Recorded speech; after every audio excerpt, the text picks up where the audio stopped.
Today's episode of Chat and Chew is sponsored by Redwood Creative Crew.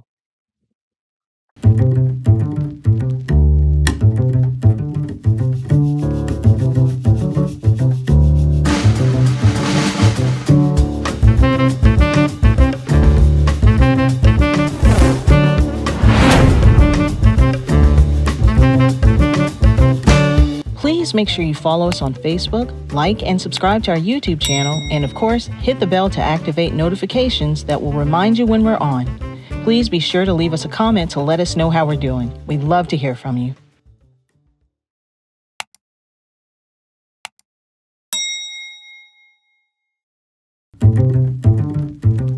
Welcome to Chat and Chew broadcast. Thank you for being a part of us, our broadcast. Before I get started, I want to do a couple of housekeeping things.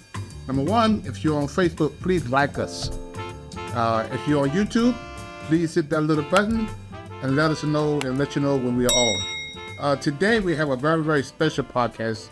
I have some very important people with me today I want to talk to you about. I want to introduce to you Fathers Forever have a board of directors, and we invited them today to come to be a part of our podcast because we want to really show our audience what a wonderful bunch of people they are, what they're doing. They help ground Fathers Forever do the work that we are doing to lead us, to guide us, to hold us accountable, to give us advice.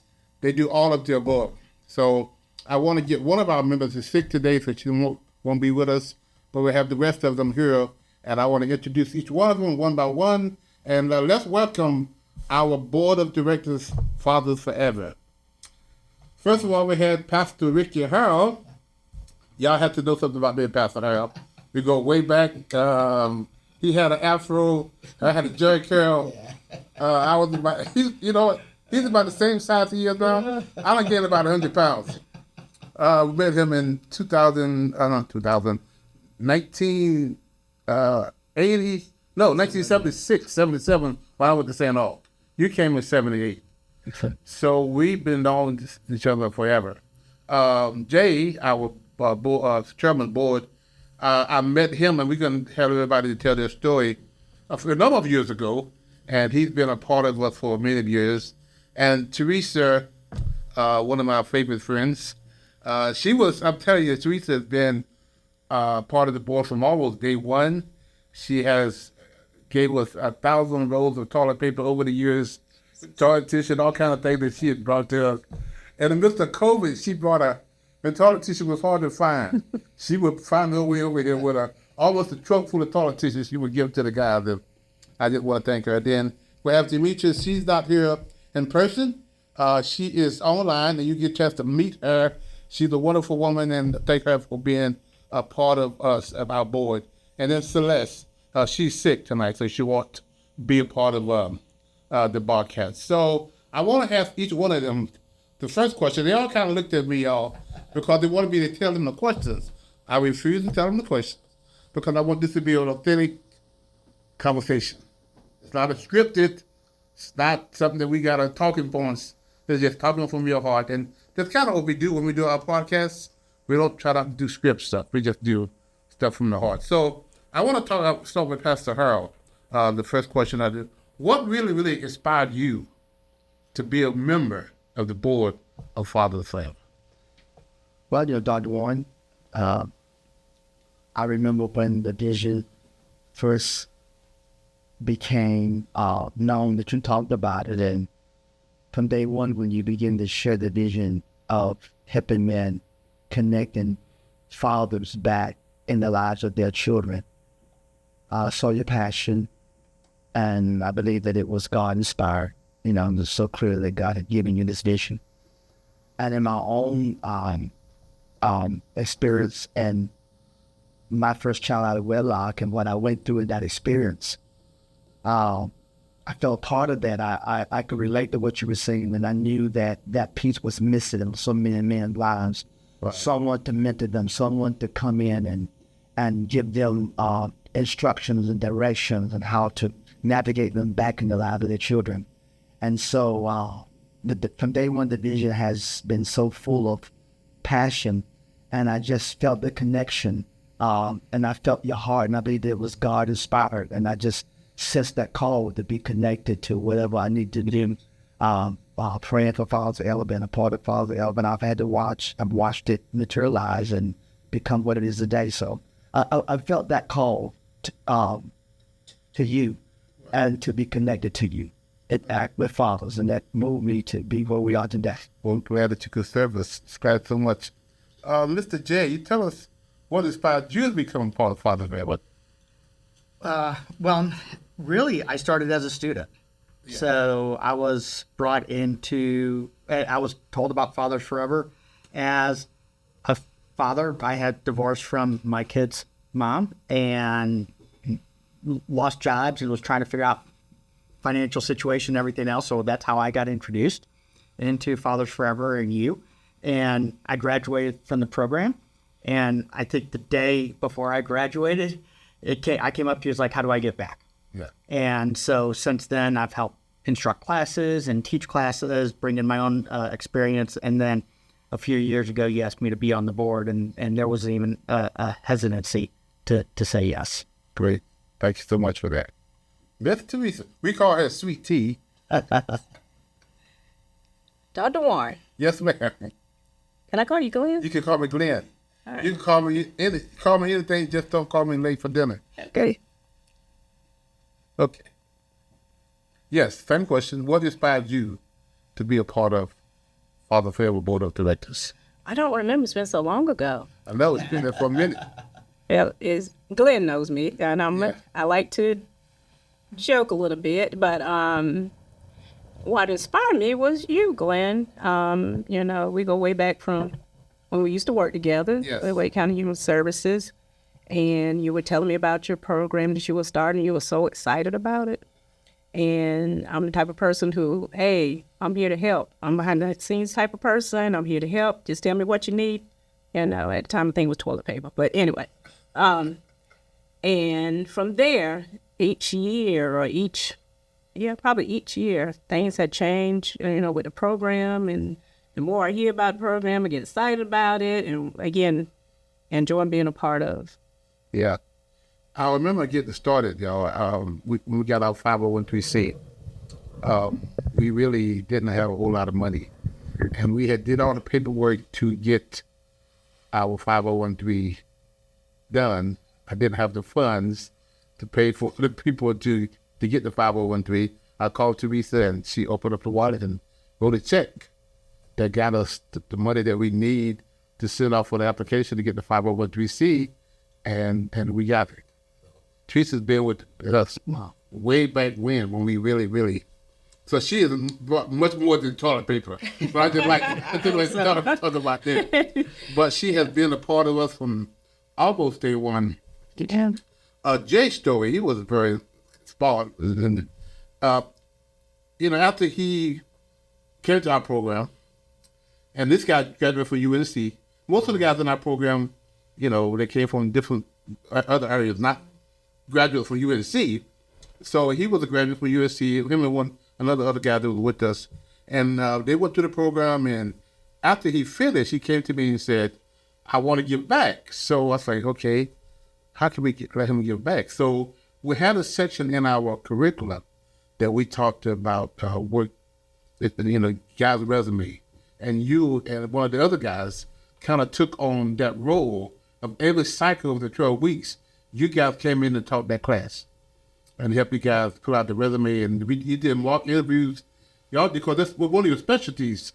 Is that? Yeah. Talk about that. Yeah. So, Robert and I came in and we graduated really close to each other. Yeah. I can't remember if it was together or right after each other, but Robert had a background in human resources, right, and I had a background in marketing. And so we really worked together to help kind of put that portion of the class in something that was real to them. It wasn't just, hey, this is what a resume looks like, or this is how you fill out a job application, but it was those skills that they don't even teach in college. Right. At least they didn't when I was there. So it was to teach them, hey, how do you answer questions, and even answer the difficult questions, like maybe they have a background issue that they've got to deal with, is how do you answer those types of questions? Because they're going to come up. And so that was my first foray. Robert helped it as well. And we were able to bounce off of each other with those questions and helping the other men that were coming through the program, because some of them have never been in a real interview. Right. So Demetrius, of course, same question I asked the rest of them. What really inspired you to be a part of Fathers Forever?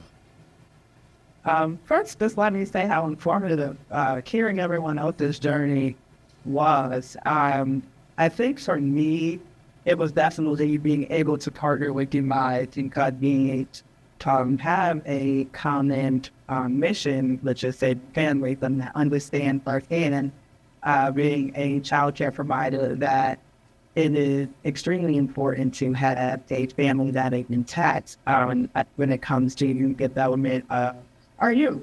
So I think that was one of the determining factors, and just seeing how effective your program was and the results you guys were turning out as hard as helping the gentlemen become the fathers of they needed to be. Great. Thank you so much for that. So the next question, I know you guys was anxious to get the question. Now you're getting them one by one. And Angela didn't really approve to those. I did these all myself. If you had to describe Fathers Forever in one sentence, the whole program, since you know it, in one sentence, what would that sentence be? I'll start with you, Teresa. Let me start. I know you don't like to start with you, but Repeat that.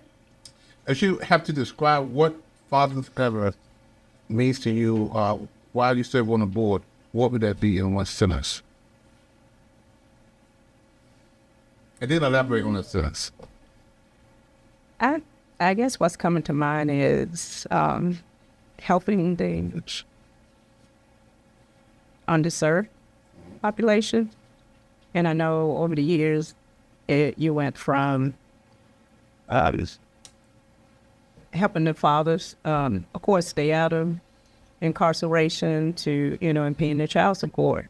And I know over the years, things have evolved to, you're helping individuals who are incarcerated.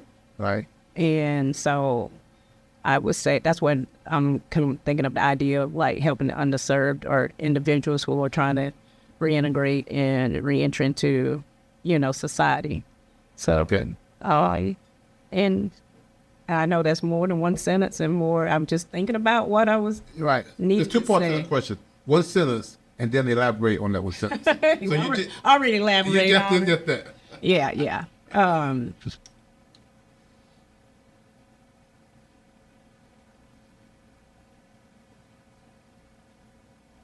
Glenn Warren.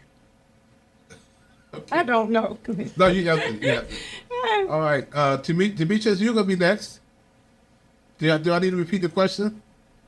No, I think I am good. Okay. One sentence for me to describe Fathers Forever and what you're doing is Fathers Forever is providing hope for our tomorrow.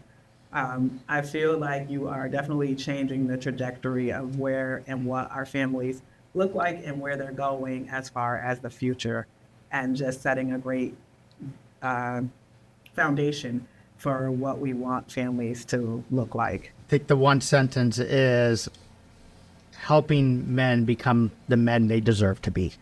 Okay. And I think, once again, looking back at my own experience, is when I came into the program, I was not who I needed to be at that time.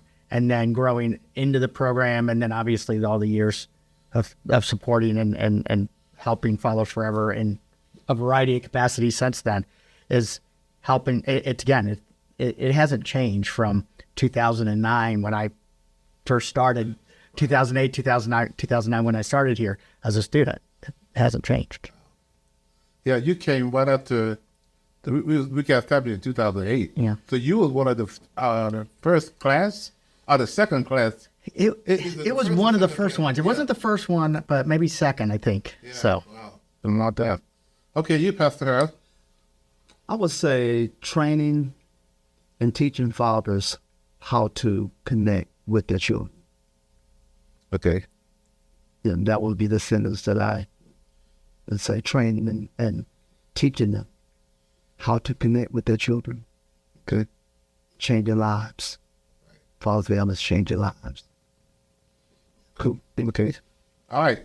Third question. I'm going to talk to Jay.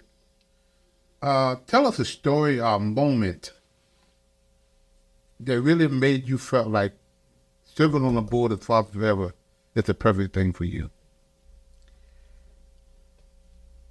Well, you make me ask that question first. I think it was, so after graduating and helping out in the variety of capacities I did, whether it was teaching classes or just being moral support or coming back for the future graduations to be a speaker at that.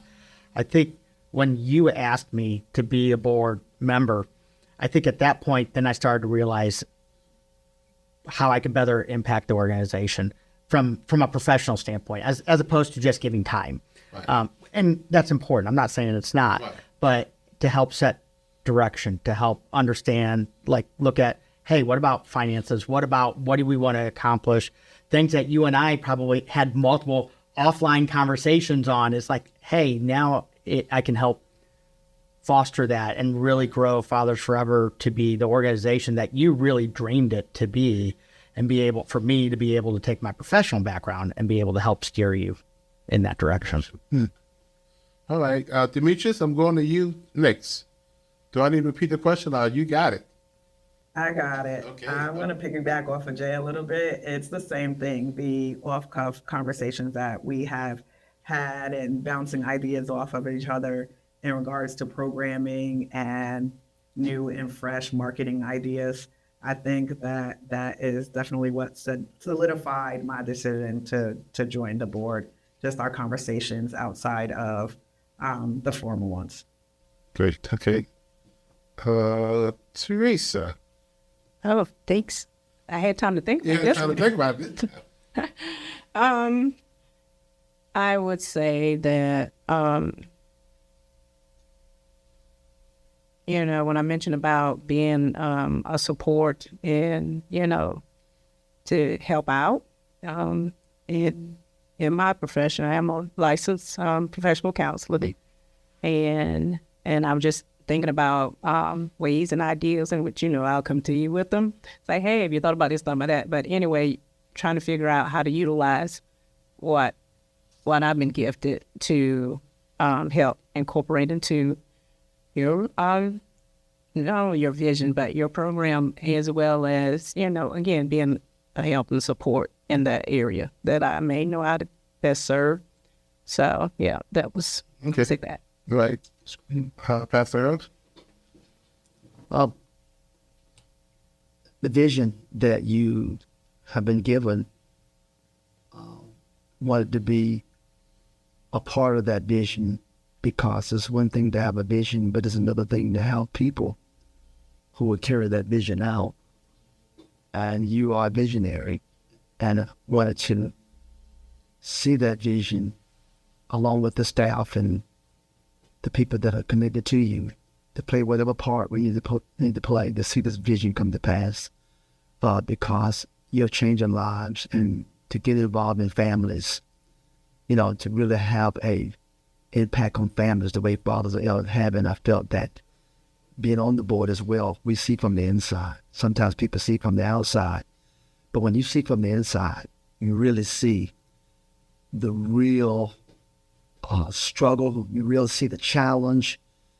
You see the day-to-day operation and how effective it is, but also become a part of seeing it go from vision to manifestation. And that inspires me to be a part of the board, because we get to see how it comes from a vision to manifest, and being a part of that, whatever integral part it may be, a part of that vision coming to pass that God has given you. And it's exciting, and it's rewarding, because I see the fruit of the labor, and I want to be a part of that, to carry out the name God has given you. And So while you're talking, on to the next question that you. As we go to the next season, what are some of the challenges? The ins and outs, behind the scenes. What are some of the challenges Fathers Forever is facing going forward to move to our next level? I think one of the challenges that we the vision is clear. The vision is clear that there are more men that you want to reach and need to reach, because there are so many men that don't have the resources, that don't have a Fathers Forever to intervene, to help them, whether they may be in prison or may be in community. So it takes provision is the funds to carry it out. With this vision, there's provision. And right now, Fathers Forever have the opportunity to expand, to reach its borders, to do more than it ever have done before. But of course, we know with that comes financial obligations to carry out the vision. So right now, we're believing that the need is to get more partners, people who will be a part of Fathers Forever on a regular basis, and donators, and to take the vision to the next level is to reach men in our community. And you're right, you're at the threshold, but the vision that you have now is to expand Fathers Forever. The whole vision now is to expand. You're expanding, but to expand to reach global is going to take funds, and the challenge of coming up with ideals and sharing the passion with people and letting them hear the passion that, you know, we want you to be a part of changing lives. And you can do this.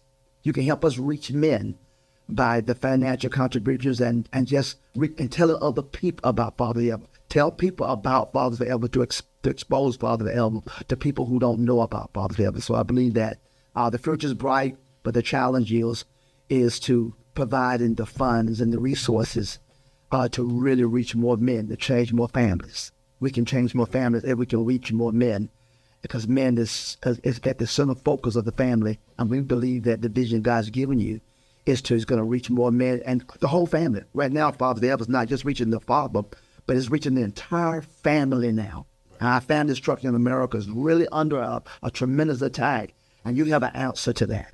You have a program that has been structured in your books that you've written, and they're designed to reach people that are desperately in need of counseling, of mentoring, discipleship, but the funds to carry it out. So that's what I believe the challenge for us today. I also share with people, if you had 4 nonprofits and people were giving, one was a child nonprofit, one was a animal nonprofit, one was a fatherhood nonprofit, and one was a women's nonprofit, which one would get the funds the most? And that would be the animals. By far, they would get the most money. And then the kids, and then the women, if there's any money left, and most of the time there's not money left, the fatherhood program would get it, which is kind of backwards, because it's the father's program. If they're getting the money that they need to support their families, you have less need to take care of the families society-wise, because the father will be there. A lot of times we are fixing the symptoms instead of the root of the problem. And we're trying to fix the kids and we're trying to fix the society, but we haven't fixed the fathers yet. And the lack of resources sometimes is what is needed. So Jay, I asked you the same question. Yeah, I mean, it almost repeat almost everything that Pastor Harold just said, but I think it's awareness. I think it's going back to your point, Glenn, that you just made, is everybody knows multiple organizations for children, for animals, for cancer, and cancer is a near and dear one to my heart, as you know as well, or a disease. But nobody thinks about program to help men become better men. At the end of the day, I think there's awareness aspect of it. And I think there's also kind of that societal norm of like that has been around forever of like men can take care of their money. They'll figure it out on their own. And fortunately, there's less of a stigma of men going out and reaching out and asking for help or getting help or needing help. But I still don't know if men know where they can find that help. It's just not everything there. Like I said, pick the disease, animals, women and children, and they're all great organizations. But I think, again, it's the lack of knowledge there. Okay. Miss Teresa, I think we're going to go to you next. Same question. I gave you a break. Challenges. You said challenge? Yes, that we're facing going forward. Yeah. I don't know about the word going forward. I mean, I guess I'm thinking in the present moment is the challenge of, again, it's a nonprofit needing, finance and, having people, buy into the program. And I think that's where, again, in that present moment is to figure out how to navigate, how do we, as the Herald say, globally, but again, it's starting like, where are we today and what's needed? And of course, it's finances. So I would, I leave out the moving forward part as opposed to the present moment part. Right? We need it right now, right? Yeah. Yeah. Yeah, I get that. Yeah, I get it. But I must say, from, again, at the beginning of when the program started to now, there are more people that know about Fathers Forever, and it's just quite interesting to hear, like, oh, we'll call Fathers Forever. Oh, you heard of Fathers Forever? Yeah, Fathers Forever. So you are making a dent out there, Glenn. Okay. Yeah.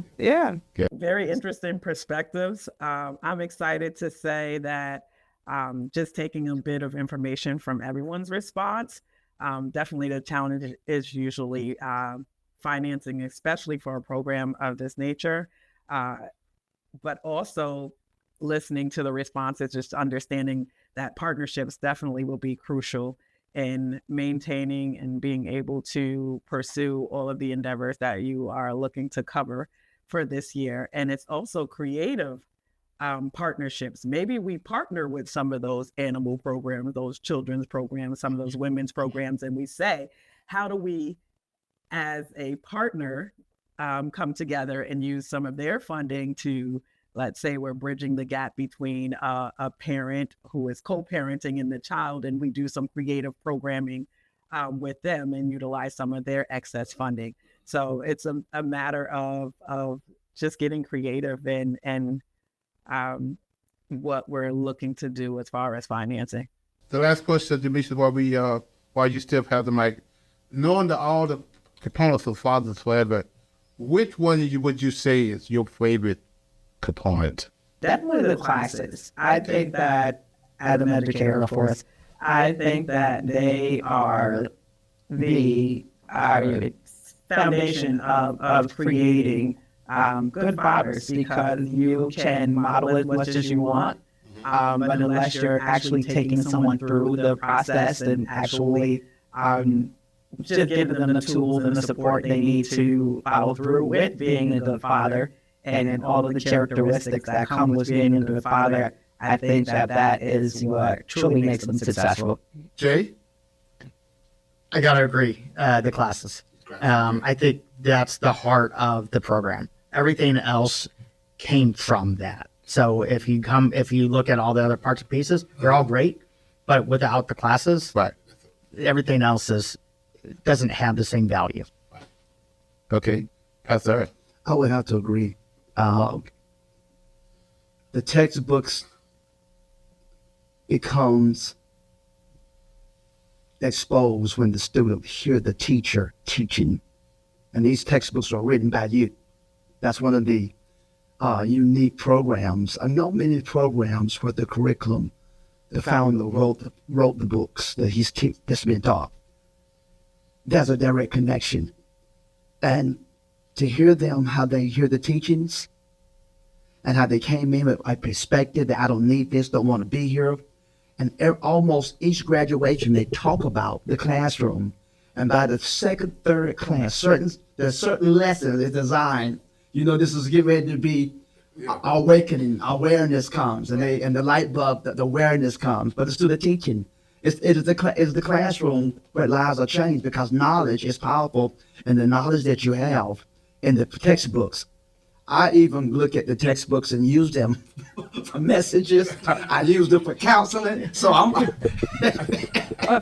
it is powerful. It changes lives. So the classroom is where everything comes alive with the vision, and the men get a change. So I would say the classroom with the teaching of the textbooks. Yeah. Teresa, before I go to you, I'm sure it's a short story. We have another component which is the reentry program, where we have 38 beds, guys getting out of 48 beds, guys getting out of prison. And one guy was in prison, and our textbook happened to be in the prison that he's in. And his cellmate had the book, and he wanted to buy the book. The cellmate's like, "No, you're not getting my book." So he said that, he tried to buy it, it wouldn't sell it to him. So he got discharged. And it came to our office, and he's sitting there, and one of the guys doing the intake, and there's a piece of paper that's kind of laying on the book. Somehow the piece of paper got moved, and he saw the book, and his eyes got that big. And he's like, "I've been praying for this."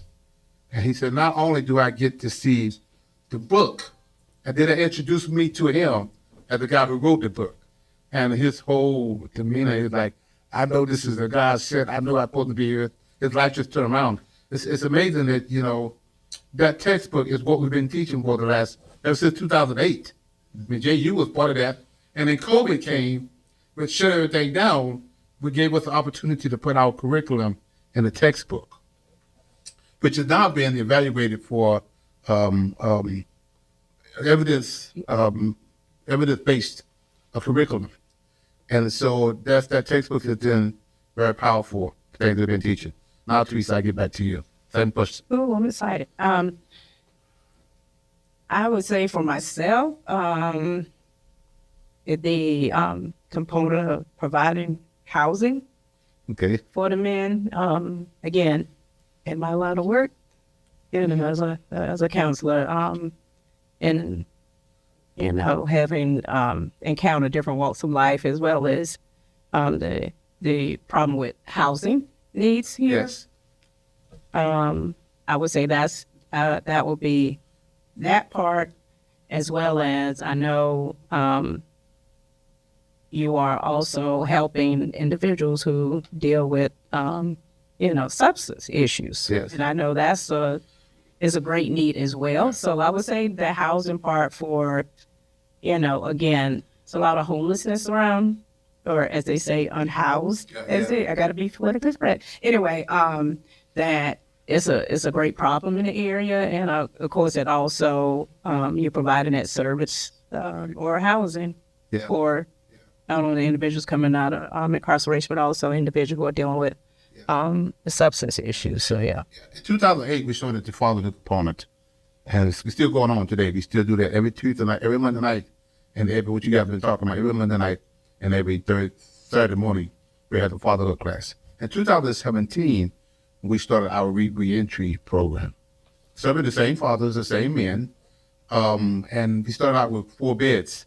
Now we have a total of 48 beds. Teresa, what you've been talking about, is these guys are coming to us straight from prison. And for 90 days, we have opportunity to help them get started again.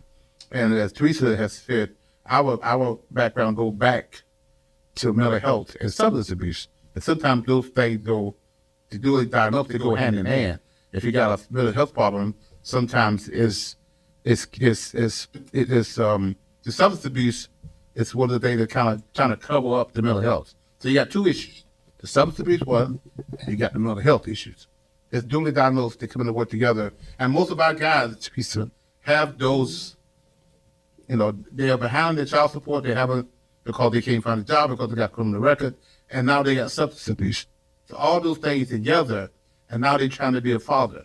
And that's where we come in to really try to teach them and help them bring their lives together to make sure that their families are taken care of.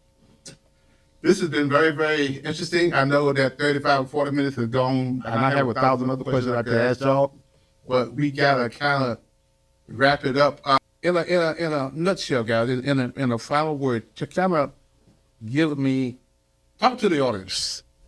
If you had an opportunity to talk to the audience, what would you tell them about Fathers Forever? You want me to start? I think to talk to the audience and say, like, final thoughts is Fathers Forever is a great organization, and one that you should be supporting and deserves to be supported, whether it's financially, through time, giving your thoughts and opinions. I think that's where, in my opinion, the one bit of advice I could give the audience. Okay. What was the question? What would you tell your audience about Father's Day?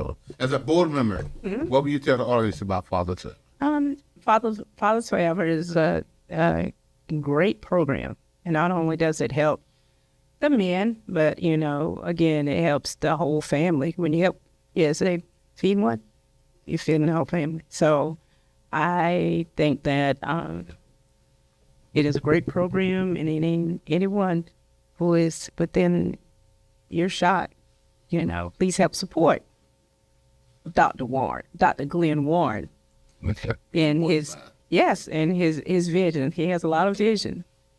He has more to come. More to come going forward. Help him. Demetrius, you next. I would say definitely to get on board and partner with Fathers Forever. They have done some amazing things, and we are doing some amazing things. And what a great way to be able to partner with, and say it again, an organization who is moving forward and helping families, starting with fathers. Pastor Farron? Well, Fatherville, of course, is a great program that's, number one, changing the lives of men. And as men's lives are changed, it's changing the lives of the children. And then it's changing the lives of the family. And as the families are changed, it's changing the community. And as the community is changing, it's changing our cities and our states. And as a result of that, our world is a better world because of Fathers Forever. And I will encourage everyone to become a partner of this program to help change lives. This program is changing the lives of men and families and people. And I would encourage you to invest in something that's changing lives. The seed that you invest in, that seed is changing the lives of so many people. And it begins with a seed. Invest your seed in good grounds where lives are being changed. And we believe that the best is even yet to come. And I will encourage you, let's be a part of something that can change the destiny of people's lives in our country. And it begins with changing the lives of men. And so I would encourage you to become a part of Fathers Forever and to support Fathers Forever and tell other people about it. And let's keep being a part of the lives being changed. So thank you, Dr. Moore. One of my favorite programs, I didn't ask myself that. One of my favorite programs is Dads at a Distance. I love all of them, obviously. But Dads at a Distance is really, really my heart, because the community really get to a little bit of a backdrop. After we wrote the book, we started getting work with another organization who contributed books to prisons. And they chose one of our books, our textbook, to be distributed to prisons, over 1,500 prisons in the United States, that this organization sent out Christian magazines. And they chose our book. Well, they sent one of our books to a prison in Texas, among other books in the box. They opened up the box, they saw the book, and immediately the chaplain called me and said, "How can I get these books?" And so we started getting calls from all across, United States, and people from all different states calling us, asking us for books. Well, we couldn't afford to buy all those books, so we came up with an idea, which I thought was a God idea, because I'm not this smart. We call it reverse book signing, where a community donate these books.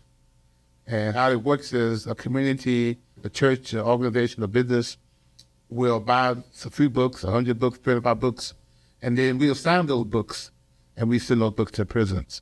So when an inmate get a book, now he get a book with somebody that donated a book to him, and the inside of that book is a signature of 4 or 5 different people who signed the book, encouraging him to be a better father. And we get calls from prisons almost every month about the impact our books is having on the prisons, and it's getting in there by the community. When you donate a book, you donate it to them, and they're getting it. So we have a lot of things that we want to get involved. Please go to our website. I know I got to wrap this up. My team is looking at me, telling me to stop talking, but I will never stop talking about fathers forever. But I will this time. I know I got to wrap this up, but please go to our website at www.afatherforever.com. Please consider being a partner, whether it's a $9 a month donation, whether it's 25 or 50 or whatever, donate to us to keep this very essential work moving, going forward. And I'm going to sign off for our broadcast. And until the next time we meet again, I will say so long. Take part in the Dads at a Distance initiative by giving a copy of I Am a Father Forever to a friend or family member, or host a reverse book signing at your business, church, or organization. You can also contribute by joining the Fathers Forever monthly donor membership program. By becoming a monthly donor, you're directly contributing to the success of Fathers Forever programs and the men we serve. Choose the level of support that's right for you and enjoy exclusive perks designed to connect you to our mission and impact. For more information about this or any other method of support, please visit our website at www.afatherforever.com/donate. Hello, everyone. This is Glenn Warren, founder and executive director of Fathers Forever. I want to share an alarming reality with you. 627,000 fathers are incarcerated that have kids under 18. Now, there are 56,000 moms incarcerated who have kids under 18. The reality is there are so many more fathers incarcerated than moms. This is why I Am a Father Forever book exists. Now, I need your help. I am inviting you to help us get this book into as many fathers incarcerated as possible. Here's how it works. For your donation of $22, we will provide a book to an incarcerated father. Thank you in advance for helping Fathers Forever heal fathers and save families.